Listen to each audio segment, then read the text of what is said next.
Bismillahirrahmanirrahim. Assalamualaikum warahmatullahi wabarakatuh.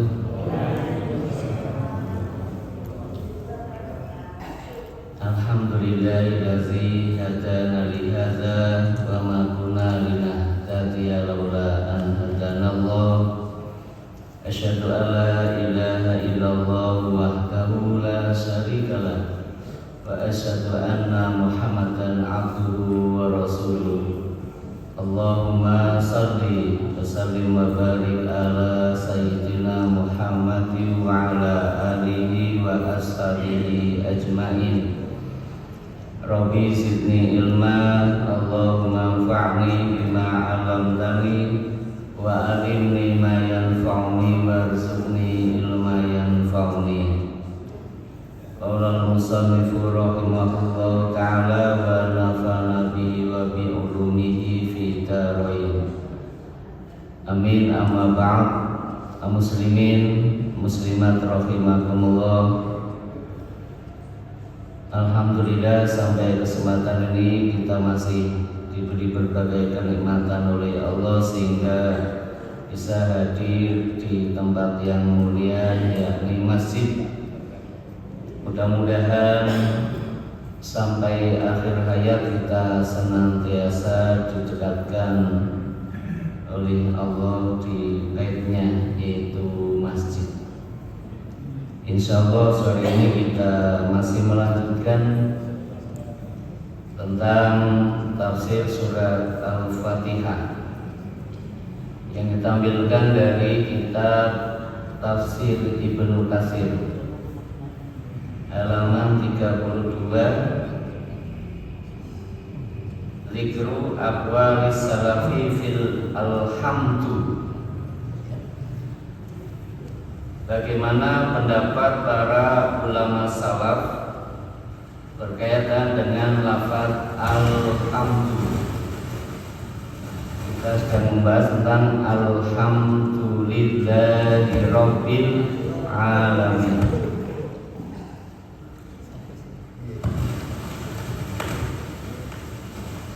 Yang pertama kemarin sudah disampaikan Ibnu Abi Hatim. Kemudian yang kedua qala Ibnu Jarir, berkata Ibnu Jarir menceritakan dari Sa'id bin Amr As-Saqoli.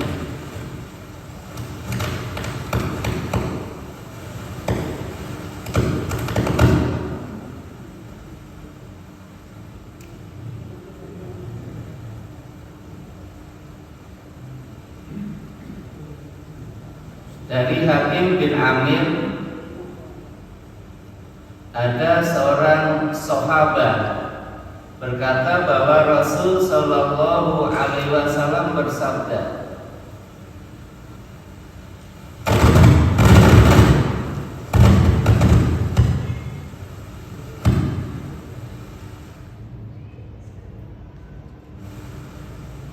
idza qulta alhamdulillahi rabbil alamin faqad syakartallaha fazadak. Waqad rawal Imam Ahmad bin Hanbal.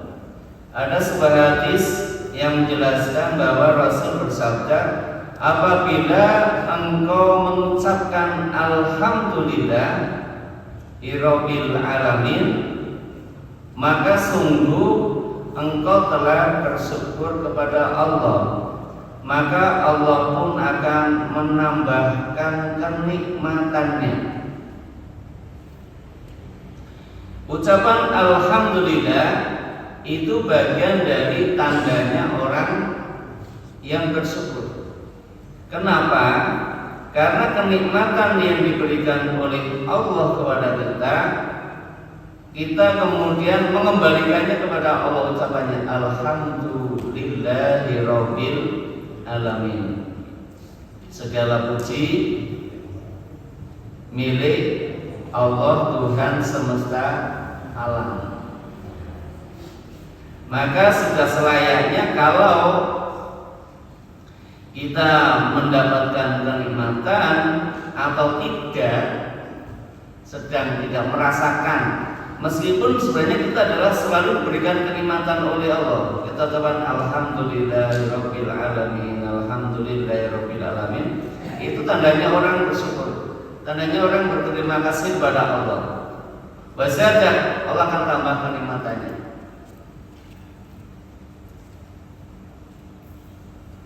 Kemudian dalam riwayat lain dijelaskan, amma inna rabbaka yuhibbul hamda, bahwasanya Tuhanmu itu mencintai alhamdulillah. Lafaz alhamdu itu dicintai oleh Allah. Maka ketika kita melafazkan itu berarti melafazkan yang dicintai oleh Allah, maka otomatis kalau lafaz itu dicintai oleh Allah, yang mengucapkan pun akhirnya juga mendapatkan cinta dari Allah Subhanahu wa taala. An Jabir bin Abdullah qala Rasulullah sallallahu alaihi wasallam afdalul zikri la ilaha illallah wa afdalud du'a alhamdulillah. Nabi bersabda, zikir yang utama atau paling utama, afdal itu menggunakan isim tafdil yang artinya adalah paling ya. Afdalul zikri berarti seutama-utama atau paling utamanya zikir itu la ilaha illallah. Itu zikir yang paling utama. Namun bukan berarti lafaz yang lainnya tidak memiliki keutamaan. Lafaz ini mesti kita banyak pembacanya.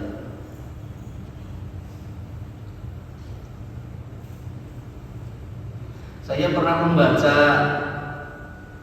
buku di mana ya, lupa itu. Udah sekitar 30-an tahun yang lalu gitu ya. Saya masih ingat gitu ya. Bahwa nanti di pintu surga itu ada tulisan la ilaha illa ana la u'azibu man qala. Mudah-mudahan tidak salah ya ingatannya. Kalau salah dimaafkan ya Bu. Di pintu surga itu ada tulisannya la ilaha illa ana. Ana itu saya ya. Tidak ada sesembahan kecuali saya. Saya siapa? Allah ya. Saya la u'azibu man qala. Saya tidak akan mengazabnya orang yang melafazkan la ilaha illallah. Tapi lafaznya jangan la ilaha illa ana ya. Itu kan ucapan Allah. Allah mengucapkan tidak ada Tuhan selain saya. Lafaz kita jangan la ilaha illa ana, itu lafaznya Allah. Maka lafaz kita adalah la ilaha illallah. Jangan begitu. Maka harus mengetahui konteksnya ya. Karena di situ Allah yang sedang berfirman, tidak ada Tuhan selain saya. Maka kita tidak boleh melafazkan itu. Lafaz kita adalah tidak ada Tuhan selain Allah. Allah janji tidak akan mengazab orang yang mengucapkan kalimat la ilaha illallah. Wa afdalud du'a alhamdulillah. Doa yang paling afdal, bukan paling afdal ya. Ya kan kita salah kaprah ya. Afdal itu sudah namanya paling utama. Kalau paling afdal, saya juga kadang keliru ya, udah biasa. Oh ini paling afdal ya.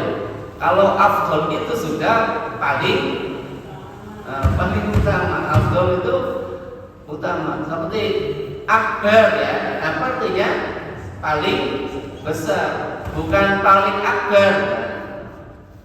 Yang biasa dilafazkan kan afdal ya. Wa afdalud du'a alhamdulillah. Doa yang paling utama adalah alhamdulillah. Masyaallah. Jadi lafaz alhamdulillah itu bukan hanya sekedar zikir, bukan hanya sekedar itu dicintai oleh Allah. Ternyata kalimat alhamdulillah itu bagian dari doa. Hadirin rahimakumullah.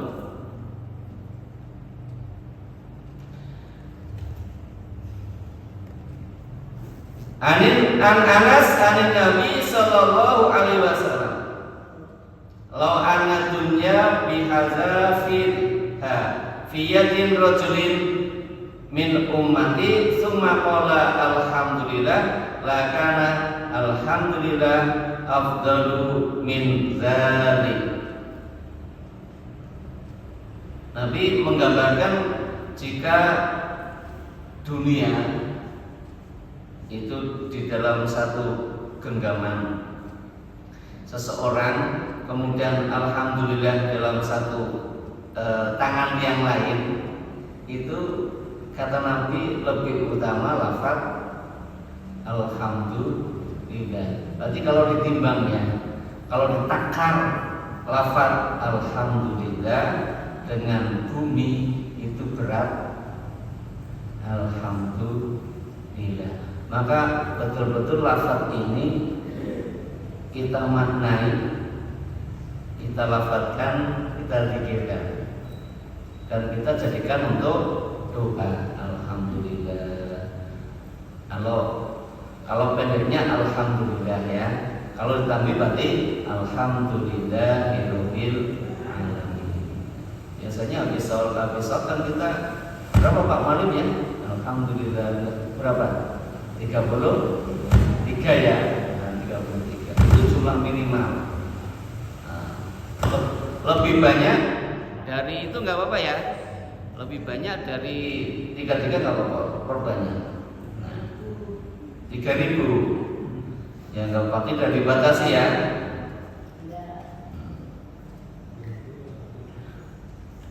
Qala al-Qurtubi wairu. Nah, Imam Al-Qurtubi juga seorang mufassir ya. Ada namanya juga kitab tafsir Imam Al-Qurtubi ya. Ini kan sedang pendapat para ulama salaf ya, dari mulai sahabat. Ailagana ilhamu alhamdulillah atharu nikmatan alaih min ni'amid dunya. Li anna sawabal hamdu la yafna wa na'imud dunya la yabqa.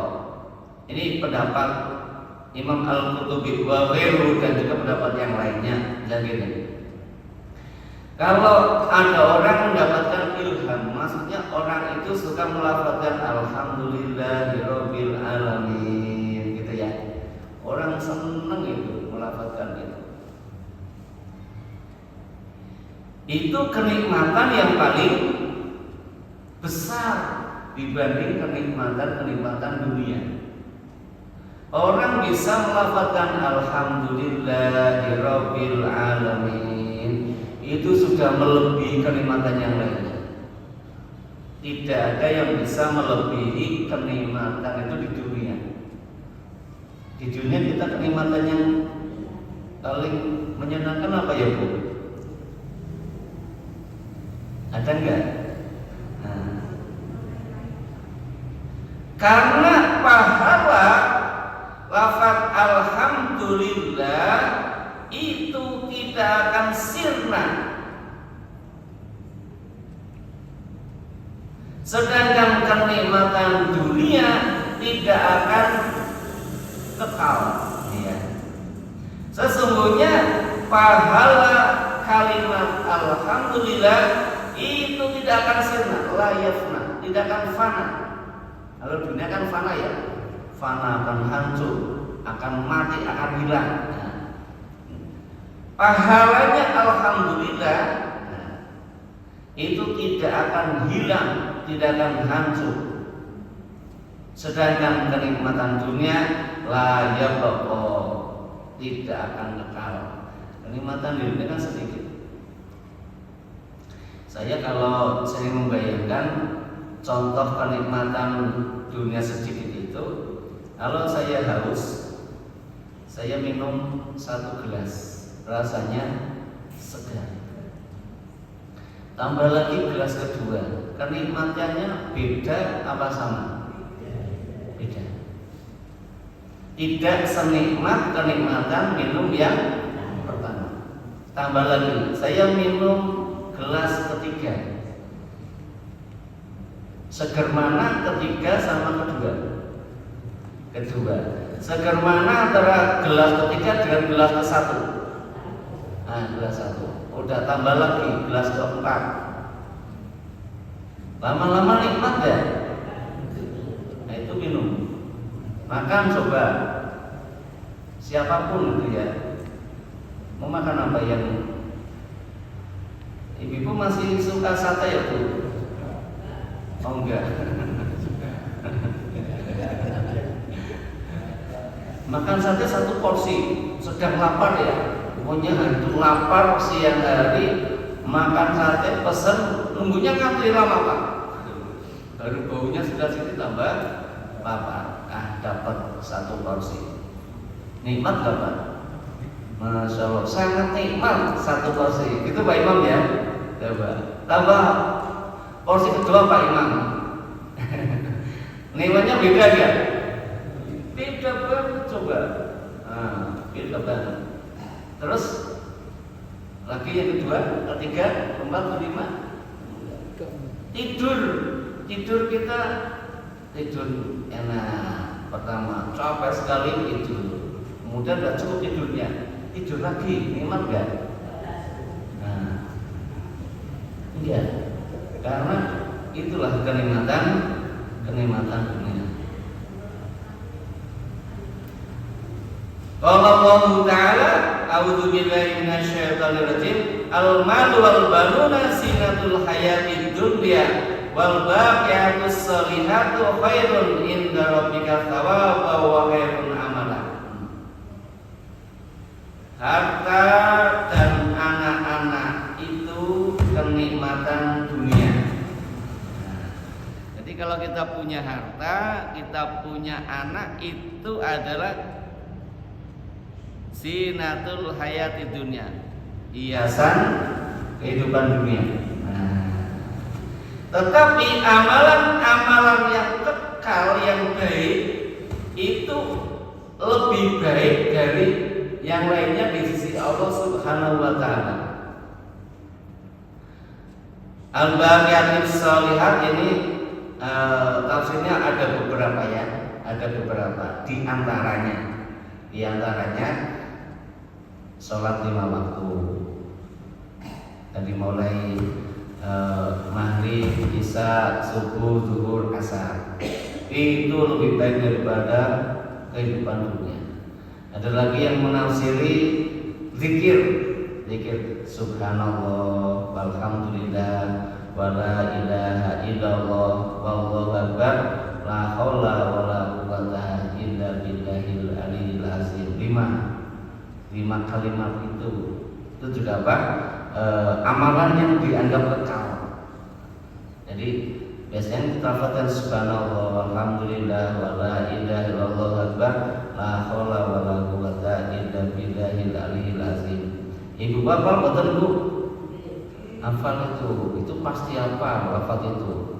Ini kekal ini. Itu sudah lebih baik daripada hiasan di dunia semacam itu. Kalau kita hafal ya lafazkan itu ya.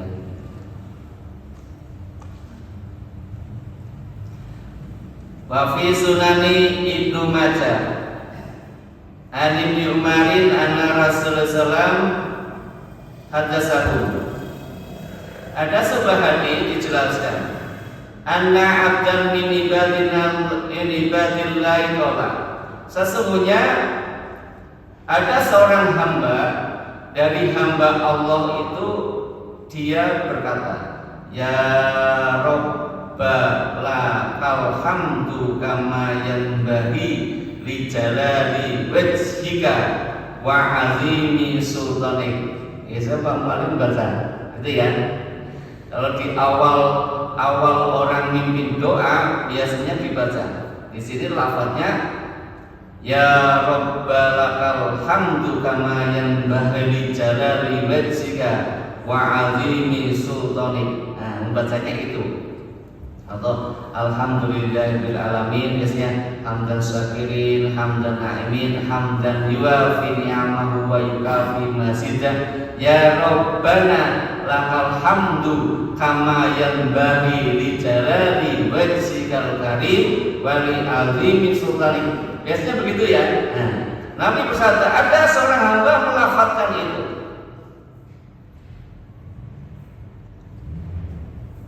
Fadlat bil malikaini falam yadriya kaifa yaktubaliha. Nah, kemudian ada dua orang malaikat itu bingung untuk mencatatnya. Maksudnya mencatat pahalanya. Dua malaikat. Kaifa yaktubaliha. Bagaimana dia bisa mencatat pahala daripada lafaz itu? Fasada ilallahi, maka dia menghadap kepada Allah. Nah, belum dicatat, dia menghadap Allah dulu. Faqala ya Rabbana inna abdan qad qala maqalatan la nadri kaifa naktubuha. Ya Tuhan kami, ada seorang hamba, dia melafazkan sesuatu. Qad qala maqala, dia melafazkan satu ucapan itu. Tetapi saya nggak mampu untuk menulisnya. Nah, maksudnya menulis pahalanya sebesar apa? Malaikat kan mencatat itu pahala. Ya, Allah catat pahalanya semacam itu. Maka naik berjumpa dengan Allah.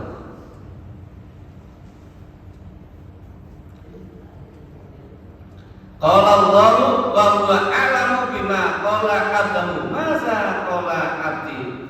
Apa sih yang diucapkan hambaku? Allah tanya ini maksudnya Allah tahu enggak yang diucapkan hambanya? Tahu. Allah itu tahu, tapi ini dialog ini agar kita mengetahui ya. Bukan berarti apa? Allah enggak tahu, Allah enggak tanya apa yang diucapkan hambaku coba gitu ya. Bukan berarti Allah tidak tahu. Ini sedang ada proses dialog ya antara dua malaikat dengan Allah. Sambil mungkin dengan atas malaikat, dengar frase malaikat gitu ya. Qala ya Rabbu innahu bla bla bla. Lakal hamdu ya Rabbi kama yanbaghi li jalali wajhika wa 'azimi sultanik. Nah, itu melafazkan gitu. Hamba engkau melafazkan begitu. Lakal hamdu ya Rabb kama yanbaghi li jalali wajhika wa 'azimi sultanik. Apa betul Bu? Harus hafal ini. Biar malaikat itu bingung apa? Mencatat pahalanya. Lakal hamdu ya Rabb kama yanbaghi li jalali wajhika wa 'azimi sultanik. Maksudnya artinya apa? Segala puji hanya milik Engkau. Segala puji hanya milik Engkau. Sebagaimana juga kemuliaan atas wajah-Mu dan keagungan kekuasaan-Mu. Faqalallahu lahuma, maka Allah itu kemudian berfirman kepada kedua malaikat, uktubaha kama qala abdi hatta yalqani fa udzihi biha. Udah, kamu catat saja apa yang dia ucapkan sampai nanti dia akan bertemu dengan saya sendiri yang akan kasih pahala sama dia. Jadi malaikat tidak mampu untuk menakar kualitas lafaz yang diucapkan hamba kayak gitu. Malaikat ditulis hanya suruh, udah kamu tulis saja. Nanti urusan saya gitu ya. Nah, nanti urusan saya di akhirat kalau ketemu dengan saya sendiri yang akan kasih pahala kepada dia. Hadirin rahimakumullah. Maka kalimat hal tersebut agar apa? Menjadi pegangan untuk kita. Kalau tadi yang panjang enggak apa ya alhamdulillahirabbil alamin gitu ya. Tapi kalau itu udah masih bisa ditakar oleh malaikat ya pahalanya ya. Tapi kalau ditambahin Allahumma alhamdu kama yanbaghi li jalali wajhika wa li azimi sultanik. Nah, itu nanti urusannya Allah. Allah yang akan memberikan pahalanya sendiri. Jadi rahimahumullah. Ada yang mau menanggapi atau bertanya, dipersilakan. Ibu ada yang tanya nggak Bu? Kata gini. Selanjutnya ada sebuah hadis di sini. Kama jaa fil hadisi Allahumma lakal hamdu kullu wa lakal mulku kullu wa biyadikal khairu kullu wa likayyatul amru kullu. Hadis ini sudah ada di kitab Fathul Majid kemarin. Masih ingat enggak? Yang masih ingat? Nah, di kajian kitab yang sebelumnya sudah ada doa ini. Nah, doa yang diajarkan oleh Nabi sallallahu alaihi wasallam. Allahumma lakal hamdu kullu. Ya Allah, hanya milik Engkau keterpujian semuanya. Ya Allah, keterpujian itu hanya milik Engkau semuanya. Walakal mulku kullu, dan hanya milik Engkau kekuasaan semuanya. Wa biyadikal khairu kullu, ada dalam genggamanmu lah kebaikan semuanya.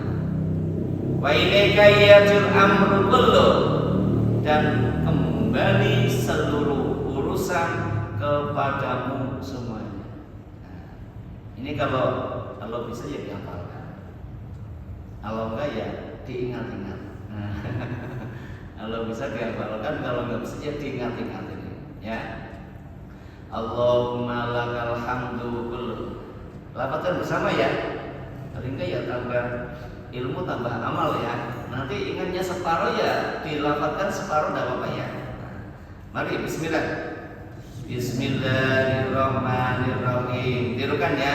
Allahumma lakal hamdu kullu.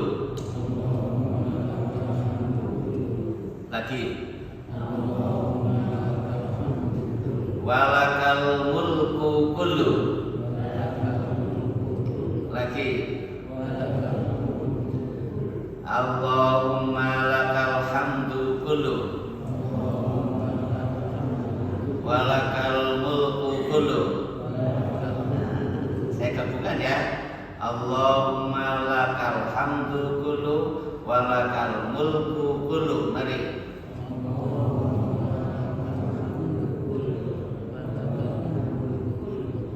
Ibu-ibu, Bu sendiri Bu. Allahumma.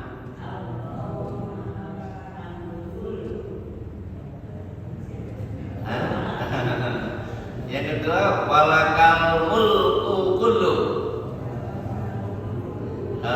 Bapak Allahumma.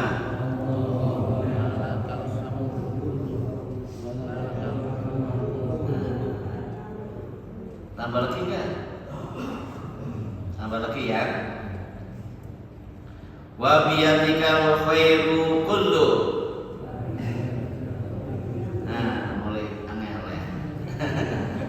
Karena dia menggunakan bahasa Arab ya.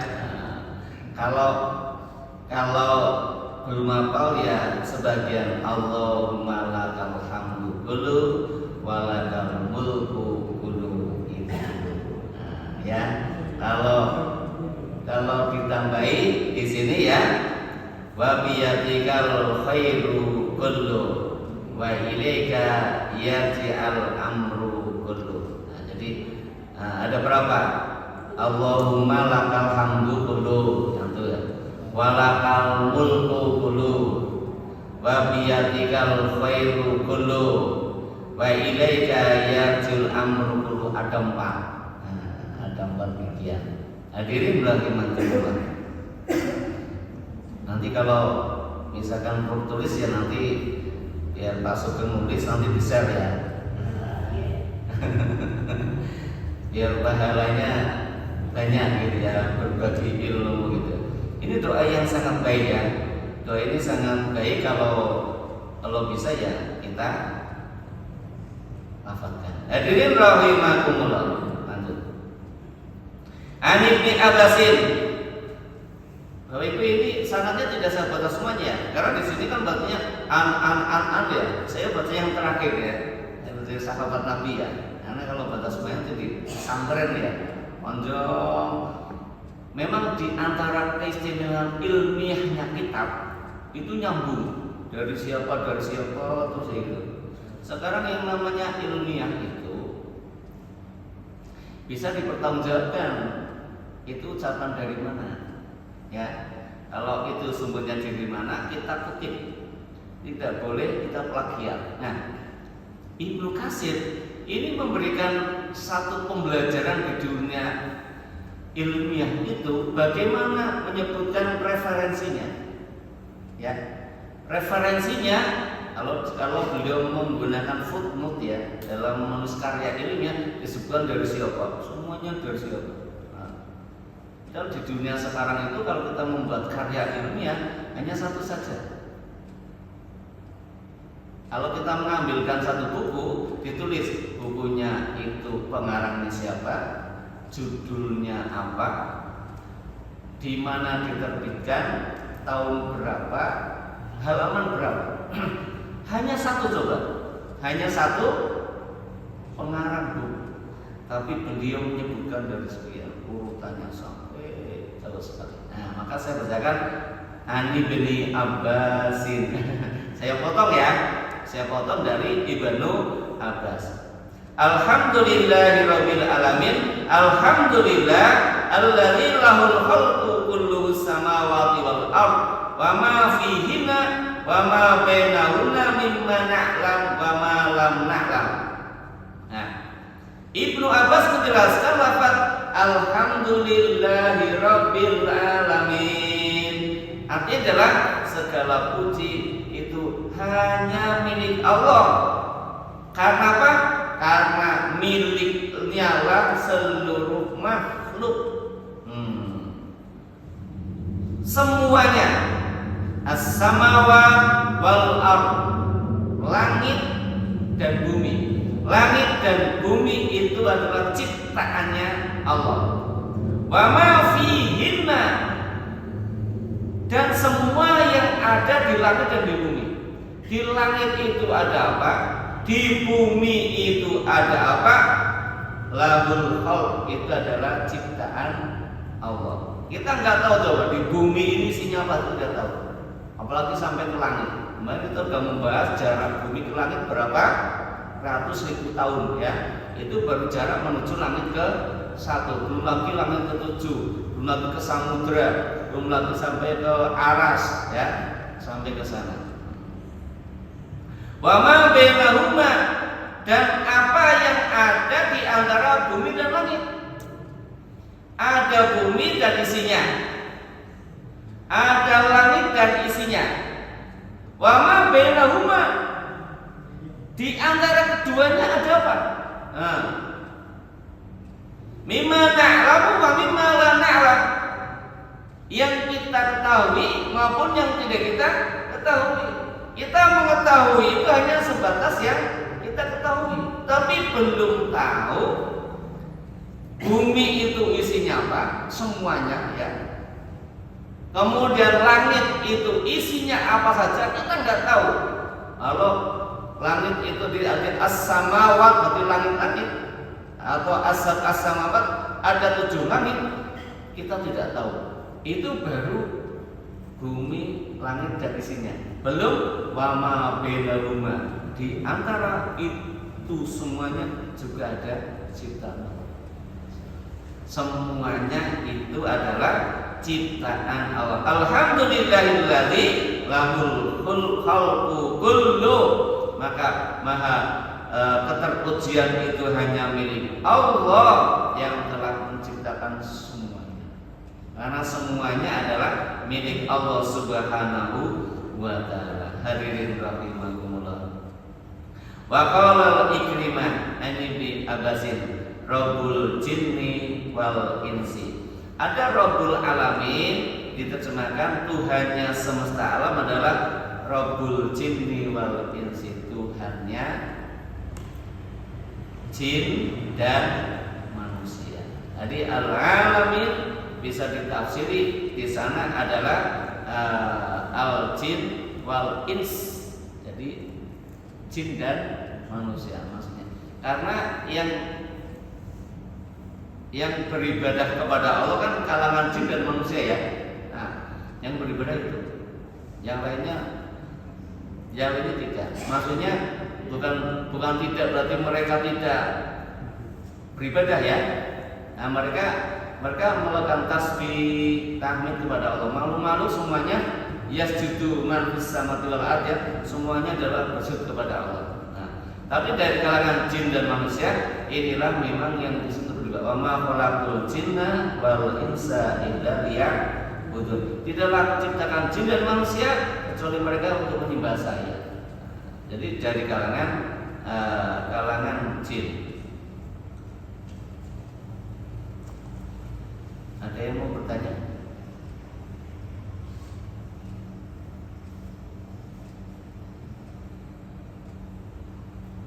Di sini ada beberapa tafsir ya. Ada beberapa tafsir tentang Rabbul Alamin. Al-Alamin itu sebenarnya jumlahnya berapa ya? Ini dijelaskan sebenarnya alam ini jumlahnya berapa? Apa 1, 2 atau sekian jumlahnya? Di sini ada beberapa pendapat ya. Maksudnya ada beberapa pendapat yang menunjukkan bahwa alam semesta ini jumlahnya misalkan di sini ya. Walaqallahu sab'asyara alfa alam alus samawati walul ardi alimul wahid wa sa'irihim la ya'lamu illallahu azza wa jalla. Silakan di sini. Allah itu menciptakan sab'a asyar alf, berapa jumlahnya sudah? Sab'a asyar alf. Sab'a itu 7, asyar 10, berarti berapa? Sab'a sama asyar berarti 17 ya. Tambah alaf 1000, jadi berapa jumlahnya? 17.000. Penghuni langit dan penghuni bumi alimul wahid, baru satu alam. Jadi kalau Allah menciptakannya ada 17.000 alam, bumi dan langit seisinya itu baru alamun wahid, baru satu alam. Nah, yang berapa? Yang 16.999 ya. Itu di mana coba?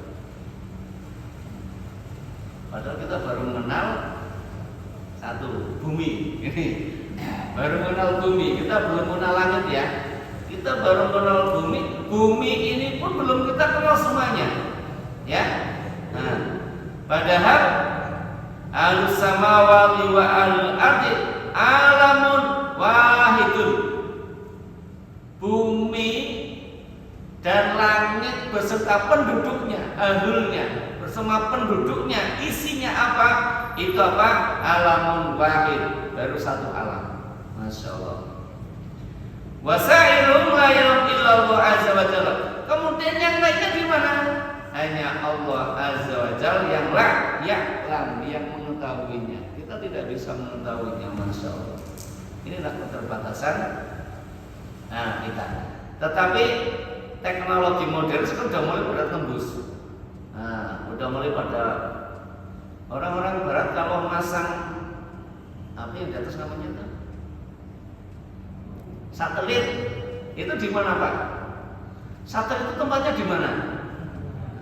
Luar angkasa ya? Di luar angkasa. Itu langit keberapa? Ya belum sampai ke langit. Lihat perjalanannya. Kalau kita lihat ukurannya adalah ukuran sabda Nabi adalah ukuran jaraknya, jarak tempuhnya. Orang masang satelit dari bumi naik apa? Namanya Apollo ya. Sampai ke ruang angkasa itu jaraknya sampai 500 tahun enggak? Enggak ya? Berapa tahun, Pak? Perjalanan dari bumi sampai ke luar angkasa berapa tahun? Itu pada naik Apollo itu, jet itu ya. Berapa bulan? Nggak ada yang tahu ya? Nah, coba nanti diteliti. Kan tidak sampai 1 tahun ya, udah sampai ke sana. Berarti udah sampai langit belum? Belum. Ini baru jaraknya belum sampai sana coba.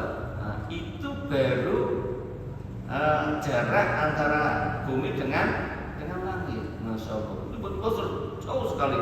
Di sana dapat kita nggak tahu. Maka ahli tafsir mengatakan, dan selain daripada penduduk bumi dan langit, yang tahu hanya Allah. Nah, ini gampang banget ya. Dia mengatakannya, selain penghuni langit dan bumi, ini yang mengetahui hanya Allah. Nah, Allah yang mengetahui, adalah kita tidak mampu untuk melihatnya. Maksudnya memang itu kekuasaan dari Allah Subhanahu wa Ta'ala. Kemudian pendapat lain, Rabbul Alamin qala al-alamina alaf ummatan fasid mi'ati fil bahri wa arba'atu mi'ati fil bahri. Ada pendapat al-alamin itu adalah ada alaf umat. Maksudnya ada 1000 umat. Nah, 1000 umat. Kemudian yang fasitu mi'ah, yang 600 itu fil bahri. Bahri itu di mana? Di lautan. Nah, wa arba'atu mi'ah fil bahri, sedangkan yang 400.000, yang 400 jumlahnya ada di daratan. Ini adalah para pendapat. Jadi kitab ini mencoba untuk mengungkap beberapa pendapat di sana. Ada sebuah riwayat dijelaskan di sini ya. Pada masa kepemimpinan Umar bin Khattab radhiyallahu anhu, kelihatan kok belalang tambah sedikit. Nah, beliau ketika memimpin, kemudian melihat kok belalang itu kok jumlahnya berkurang gitu. Maka kemudian beliau mengutus beberapa orang untuk naik kuda. Ada yang ke Yaman, ada yang ke Syam, ada yang ke Irak. 3 itu suruh datang ke sana, baik kuda. Yang pertama adalah ke Yaman, yang kedua ke Syam, yang ketiga ke Irak. Maksudnya coba lihat di sana itu belalang sama nggak sama di Madinah. Nah, suruh survei ke sana. Nah, kemudian berangkatlah ke sana. Setelah sampai ke sana, kemudian ada yang pulang datang membawa segenggam belalang. Kemudian dihadapkan kepada Umar bin Khattab radhiyallahu anhu. Maka kemudian beliau berkata bahwasanya Rasulullah Shallallahu Alaihi Wasallam bersabda, Allah menciptakan 1000 umat, yang 600 di laut, sedangkan yang 400 di bumi. Dan awal mula yang akan hancur atau hilang dari umat ini adalah belalang. Maka apabila belalang hilang, mati, maka akan diikuti oleh makhluk-makhluk yang lainnya, seperti kalung yang lepas dari rantainya. Nah, menggambarkan ada apanya? Ikatannya lepas ya. Karena kenapa? Ambrol semua ya, ambrol semuanya. Itu gambarnya gitu. Kalau udah belalak, udah nanti akan dikucurkan semuanya yang lainnya. Berarti belalak termasuk bagian dari umat ya. Nah, jadi menurut bahasa ini umat tidak hanya manusia, tapi juga makhluk hidup yang lainnya. Wallahu a'lam bishawab. Demikian yang bisa kita pelajari. Belajar tafsir cukup lama ya, ini baru. Ini memang membahas Al-Fatihah lama ini. Kitab ini membahas Al-Fatihah lama sekali. Tapi nanti membahas mulai Al-Baqarah tidak begitu besar ya kajiannya. Khusus Al-Fatihah ini cukup banyak ya, tidak apa-apa. Nah, karena memang Al-Fatihah setiap hari kita bacanya. Mudah-mudahan Allah Subhanahu wa taala memberikan rahmat kepada kita semuanya. Amin ya rabbal alamin. Subhanakallahumma wa bihamdika asyhadu an la ilaha illa anta astaghfiruka wa atubu ilaik. Wassalamualaikum warahmatullahi wabarakatuh.